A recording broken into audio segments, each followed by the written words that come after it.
PJS Wali Kota Makassar Andi Arwin Aziz resmi membuka pameran Panin Rumah Idaman dan Panin Auto Show 2024 yang berlangsung di Trans Studio Mall pada Rabu sore.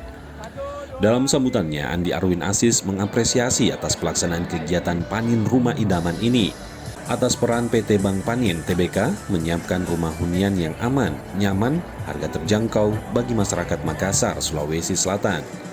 Andi Arwin pun menambahkan terkait peran pemerintah dalam melakukan percepatan administrasi dengan cara mempermudah perizinan dan percepatan tahapan pengadaan rumah hunian. Proses ini tentunya dilakukan secara bersama dengan stakeholder, berkolaborasi mengawal perusahaan mewujudkan kemajuan di Kota Makassar. Selain itu, Andi Arwin menyampaikan pula terkait kebutuhan akan jumlah hunian di Kota Makassar.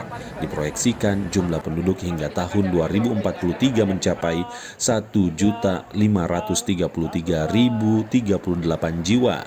Sedangkan kebutuhan hunian sebesar 306.608 unit.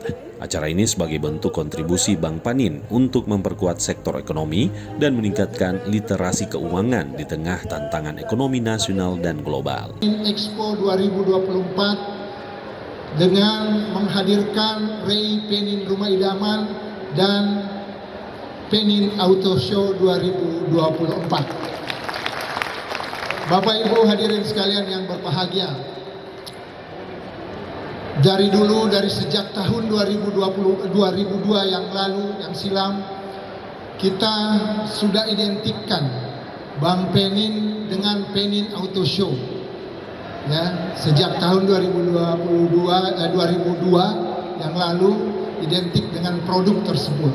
Dan kemudian tentu saya atas nama pemerintah Kota Makassar, penjabat sementara Wali Kota Makassar menyampaikan apresiasi yang setinggi-tingginya, tentu juga menyampaikan terima kasih atas konsistensi yang ditunjukkan oleh Bank Panin selama ini telah menghadirkan dua produk unggulannya yang selalu saja menggerakkan ekonomi masyarakat Sulawesi Selatan, meningkatkan pertumbuhan ekonomi masyarakat Kota Makassar,